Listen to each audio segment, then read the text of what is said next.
Hello, everyone. This is Mr. Informal back with another Mr. Informal podcast. This is the Mr. Informal podcast 240 240.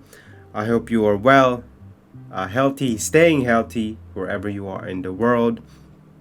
Uh, Hopefully, your new year is starting good so far. Whatever you committed in this new year, hopefully, you actually commit to this. And certainly, please don't forget to commit to adding Instagram, MISTERINFORMAL, and then check out my website, mrinformal.com, MRINFORMAL.com. So, in this podcast 240, we have four topics. Well, number one, Apple iPhone have exceeded sales growth compared to Samsung. Number two, I'm not sure if you've been watching the news, but as of late, electric vehicles, especially their battery, are stuck during this cold winter day and night. Number three, X, formerly known as Twitter, have added video and a voice call. Could you believe that? They're basically turning into, well, I guess you can say Facebook. Last but not least, authentic brands have regret or made the biggest mistake by buying Forever 21. Well, those are the four topics. So let's go ahead and start the podcast. On to the first topic from hypebeast.com titled Apple overtakes Samsung as biggest smartphone maker. That's right. Samsung has held the top spot among world's smartphone manufacturers for over a decade. After 12 years of its reign, however, the South Korean company has knocked out of the lead by Apple. According to data shared by International Data Corporation, Apple sold 234.6 million units in 2023, accounting for just over a fifth of the global smartphone market at 20.1%. Samsung, meanwhile, sold 226.6 million units, which equates to 19.4% of the market share. Last time a company not named Samsung was the top of the smartphone was 2010, and now 2023 it is now Apple. Sort of shifting of power at the top of the largest consumer electronics market was driven by all-time high market share for Apple and the first time at the top. Overall, IDC reported that smartphone sales declined 3.2% year to year. It seems that Apple sales were boosted by the release of iPhone 15. IDC reports to a greater increased trend of premium devices. Well, not only that, I mean, as you can tell, the US government had to limit 5G chips to sell to the Chinese manufacturers such as Huawei. I mean, think about it. If the US government did not do that, then we wouldn't even be in this conversation. Most likely that Samsung would still be it and Apple would not be at the top. But I think this is just numbers. I don't think, for me, I don't think Apple. Hold on. I need to be specific here. When they said that Apple sold it, did they sell it to the wholesale account or to the actual consumer? Because that suddenly changes if we're talking about the consumer here. Not only that, what do these consumers have? Are we talking about old iPhones like iPhone 11, iPhone 12 from different market, maybe secondhand or used phones? So we can't really say that every person in the world has the latest and greatest. That could be the iPhone 15. I don't think so. So I think these numbers are quite deceiving. Although, if we're just talking about the iPhone itself, not the iPhone 15, yeah, sure, I'll probably believe that. But again, there has to be more to this number than what is given to us. Also, the International Data Corporation said increasing trend of premium devices. What do you mean? I don't believe that, in my opinion, because since we're in the inflation right now, every country has its own. So you're telling me every consumer out there is gonna go buy an iPhone these days? We're gonna go buy Apple. We're gonna go buy leather goods. We're gonna go buy Louis Vuitton, increasing trending of premium devices. Maybe these are resellers. Maybe these are corporate people that are buying it, not actual people who are using it. So again, this International Data Corporation, again, all they do is just numbers. These are analytic people. They don't really go down into details here. But again, just in terms of iPhone, I'm not shocked. I would not be surprised because Samsung has not been innovating lately. They've been plateaued. They basically following what Apple is doing. I mean, people don't seem to understand that Samsung has more products than Apple, from washer, dryer, refrigerators, air conditioners. Not only that, they also own clothing companies. They makers of TVs, tablets, all kinds of stuff, all kinds of electronics.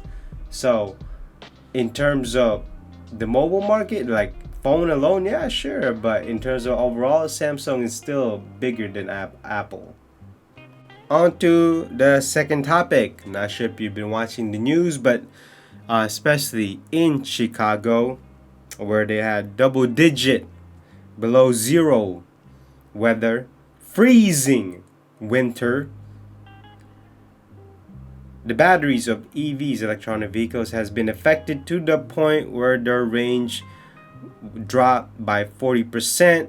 Not able to make it. Not only that, a lot of charging station, especially the superchargers, are not working, or only some of them are working. Not only that, there's been some lines. So basically, a lot of charger stations have dead robots.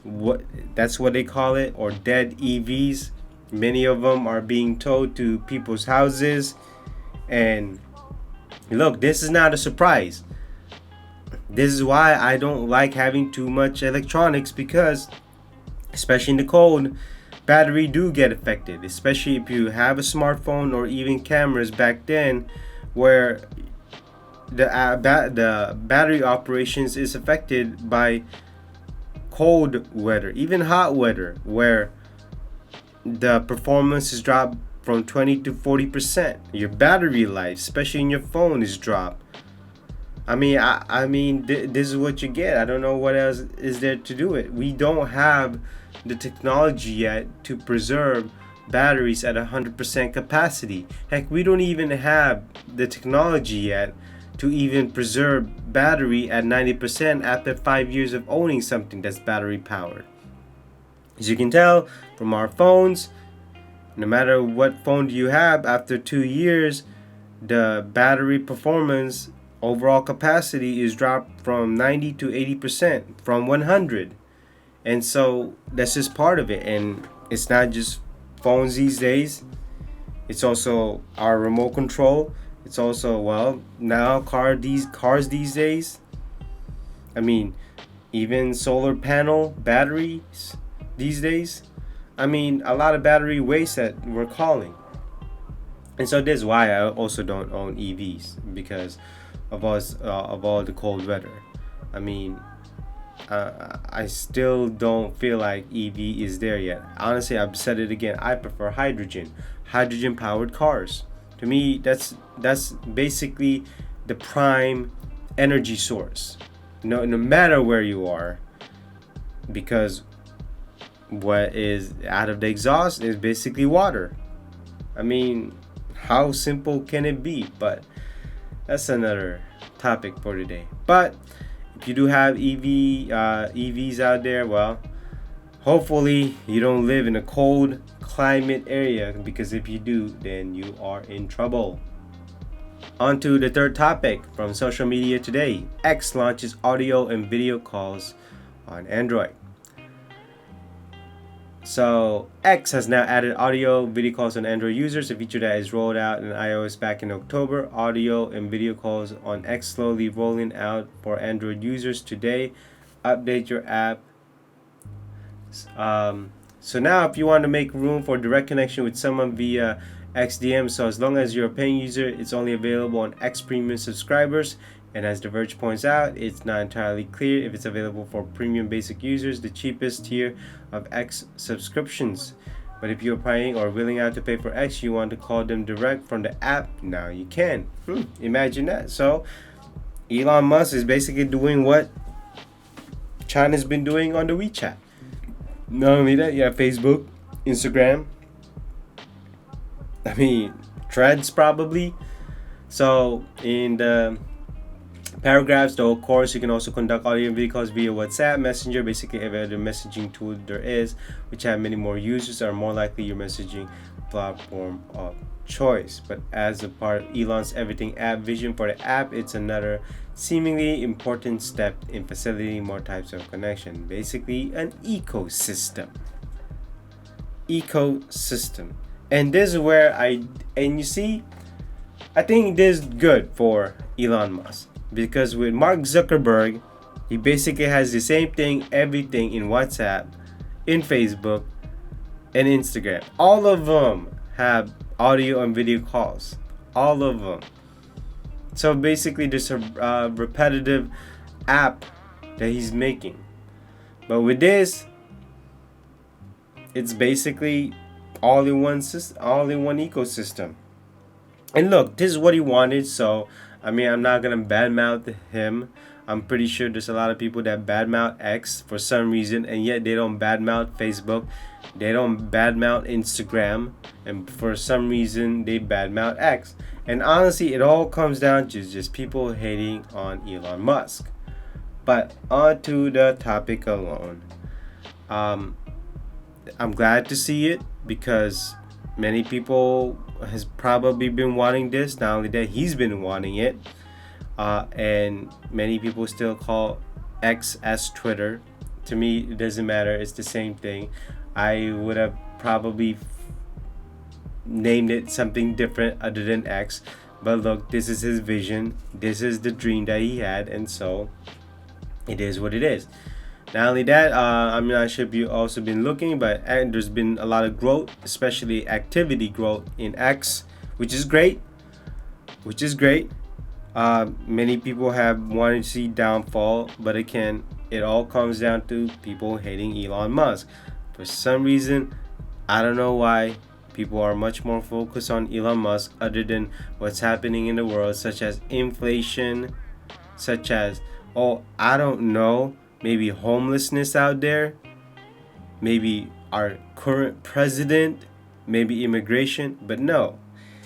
So people will have, heck, you know what? Maybe X will probably have a video upload, such as YouTube. Maybe X, actually no, I'm sorry. Let me backtrack. X will be like video, will be like YouTube, where you can upload your videos. You can call. You can do video chat. Don't be surprised if that happens. And certainly for me, I would definitely be excited when that happens. I can finally move my channel to X or something that's other than YouTube. On to the last topic from retaildive.com, titled Authentic CEO Buying Forever 21. Biggest mistake I made. Jamie Salter also says Shein makes a lot more than $30 billion and hinted that the brand licensing firm could go public in the next 18 months. Authentic CEO Jamie Salter shed light on the reason behind Shein's recent partnership with Forever 21 during a presentation at ICR on Monday. The executive said acquiring Forever 21, which was bought out of bankruptcy in 2020 by Authentic and mall operators Simon & Brookfield, is probably the biggest mistake I made. But Shein partnership is a way to turn things around. I didn't see Shein, I didn't see Temu. Salter said on the decision to buy Forever 21, which he said his board didn't want to do. My partner, Mr. Simon, said, why are your going partners with Shein? Like, you think that's the right decision? I said, David, it's the right decision. We cannot beat them. Their supply chain is too good. They know what's going on. They figured this out. We need to partner with them. So far, selling Forever 21 in Shein's Site has been good, but not great, according to Salter, other than aspects of partnership, however, are more positive. Well, it's pretty obvious that this CEO lacks vision, lack the people around him to actually execute this. I'm not sure if he knew the history of Forever 21, but Forever 21 had a logistic nightmare. Many suppliers did not want to work with Forever 21, and if they did, they were not making a lot of money. Not only that, I mean, Forever 21 was Shein and Temu in terms of clothing before Shein and Temu came in. So it's pretty obvious that Authentic Brand did not have the vision or didn't know what to do with Forever 21. And so I blame this on the CEO and his partner, Mr. Simon, Jamie Salter, and Simon. I mean, it's pretty obvious, right? I mean, do they not know that Forever 21 has the cachet? I mean, all you need to do is, okay, what can we do to fix this? But it's pretty obvious that they did not have the right people to fix Forever 21. I mean, if I was working for Forever 21 right now, I'd go look for another job. If the CEO of the investment firm that owns Forever 21 doesn't want us, screw this guy. I'm out of this company. So, being with partners with Shein for the last 4 months, it's early. We're dating right now. It's been incredible. The pop-ups have been huge home runs per Jamie Salter. Not only that, Shein, there's talks that they do 30 billion. Do they do $40 billion? Do they do 35 billion? I'm not going to tell you exactly what they do, but I can tell you they do a lot more than $30 billion. Doesn't matter how much they do, but it's pretty obvious that you need them to actually make something out of Forever 21 when you don't even need to do that. You don't need Shein and Temu to turn around Forever 21. But it's pretty obvious that the CEO do not have the vision, do not have the execution, do not have the manpower, the smart manpower to actually turn companies around. All they can think about is like, oh, you know what? Yeah, here you go, let's buy it, and then thinking it's gonna turn around by giving it $10 million. No. And these are the kind of CEO that I really do not like. These are the kind of CEO that should not even be running a corporate or investment firm. These are the kind of people that if they want to run something, they run it on a small company because they're better at that than running a big corporate or investment firm because they don't have the vision. They don't even know how to keep everything consistent in terms of having to handle so many companies. All they see is numbers, blah blah blah, and have their VP or president report to them. Oh, it's good. Oh, it's bad. Oh, why do we do it? Like, they don't go into details. They really don't. Again, these people are just number people. And so that basically concludes this Mr. Informal Podcast 240. I hope you enjoyed today's podcast. And if you did, I really do appreciate it. And if you listen to me from beginning to end, I appreciate it. And wherever you are in the world, I hope you stay safe, stay healthy, keep healthy, and certainly enjoy life. Please do not forget to add me on Instagram, MISTERINFORMAL, and then check out my website, mrinformal.com, MRINFORMAL.com. And so, this is Mr. Informal. I will see you in the next podcast. Bye-bye.